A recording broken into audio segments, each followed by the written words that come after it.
Jonathan, thank you very much, and thank you to BrexitCentral. I love the idea that they provide Brexit for breakfast, which is exactly what we all need, and start the day the Brexit way. It's better than going to work on an egg. Go to work on good news on Brexit, because that is what we need.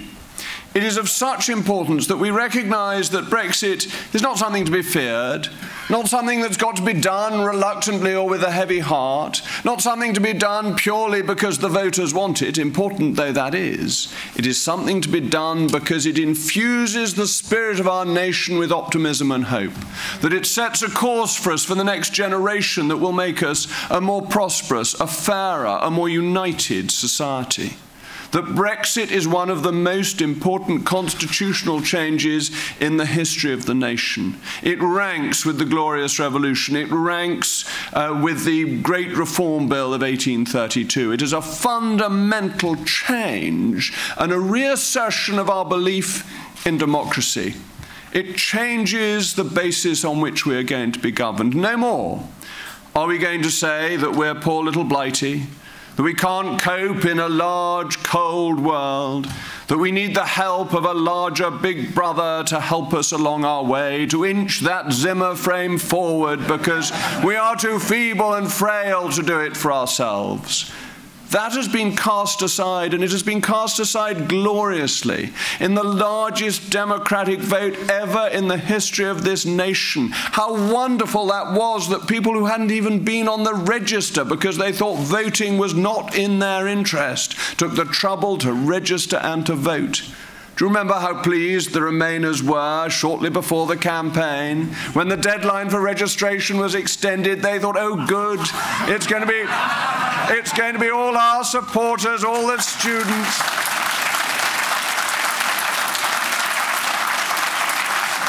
No, it wasn't. It was those who had been marginalised and dispossessed by the bureaucracy, who felt that at last they could make a statement, have a vote that would change things, and change things to give them control. So it comes out of something enormously positive and exciting, an amazing affirmation of confidence in ourselves as a nation. And we should be confident in the British nation. The thing is that there was a time when we were the sick man of Europe. There was a time when the economy was failing and that the whole business of government seemed to be about managing decline.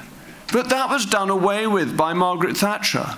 Margaret Thatcher transformed the nation and the economy and got us to a point of success where we could even cope with 13 years of socialism without everything going down the pan. I mean, if that isn't a triumphant achievement, I don't know what is.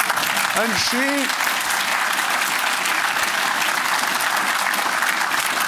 she reinvigorated our national spirit. She gave us the backbone to think that we could do it for ourselves, because when she was in office, we had done it for ourselves. Indeed, not only were we no longer the sick man of Europe, but our economic approach was being adopted around the world by the time she went. And so much had changed from 1975, when feeling that if there was any club that would let us in, we had better join. Feeling defeated and depressed and decayed, we had gone into something without knowing where it was going to end. This time, instead of feeling defeated and decayed, we felt uplifted and justified, and we felt that we could do it on our own. And that is a wonderful statement of confidence, of positivity, of British spirit. But it's better than that. Because although it's wonderful that there is this sense of optimism and this sense of positivity and this opportunity for the future, we want to think about what we can do. What is it that we will be able to do outside the shackles of the European Union that will lead to greater prosperity within this nation? What are these freedoms that I am talking about, that I am so enthused by? Well, first of all, it is economic freedom.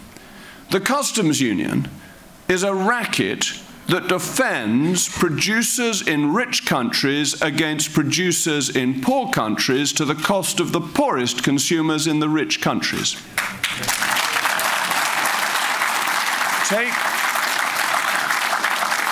Take the simple example of roasting coffee. Coffee beans are free of duty. Roasted coffee beans have duty applied. Why is that? It's to stop poor countries developing an industry of processing foods so they can be kept by the Germans and the Italians. And who pays for that? The British consumer.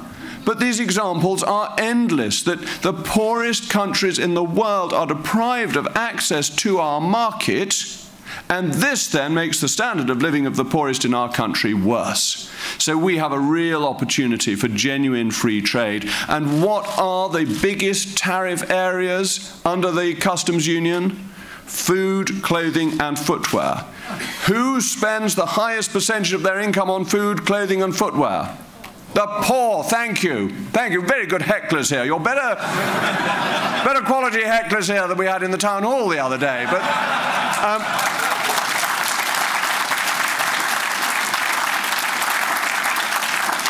and as Conservatives, we are always the people who put the concerns of those who are least able to defend themselves highest. The Socialists, for all they wish to wear their heart on their sleeve, actually want to put the producer interest first and the interests of the rich in other continental countries against the poor in the rest of the world. They should be ashamed of that approach to Brexit, and we should be so proud of the opportunity that we are providing. But we are also restoring our constitutional norms, because once we are outside the European Union, decisions in this country will be taken, ladies and gentlemen, by your democratically elected representatives. And this is so important, because since 1972 there has been a standard form for politicians whenever there's a difficult decision to be made. And that standard form is to blame Brussels and to say, we wouldn't have done this, we wouldn't have done this terrible thing, we disagree with it greatly, there's nothing we can do, but we don't like it, it's all the fault of the bogeyman in Brussels. And we have found increasingly that more and more decisions have been taken in the European Union. Now, if there is something that happens that you do not like, that fails, that makes the country worse off, is an unfair imposition or is an unjust imposition, we can't blame anybody else. Our feet will be held to the fire. And as I believe in representative democracy and believe that it is enormously powerful, I want the heat of people like me, the feet of people like me, to be held to the fire. Because that leads to better decision-making and more accountable decision-making, and it's with the grain of our history where the whole purpose of Parliament is that you can seek redress of grievance which you could not seek within the European Union. It is a great and exciting liberation, an economic liberation, a constitutional liberation, a liberation for the people of the United Kingdom. And because we're being made free once again, we should be generous. And we should remember that the peoples of the European Union, the nation-states of the European Union, are full of our friends, and that we want to carry on buying their goods and trading with them, and we want their peoples to come here as visitors, as tourists, as business people.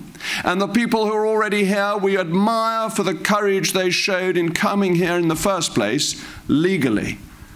But we can do that. We can be welcoming and generous because we're doing it from a position of strength.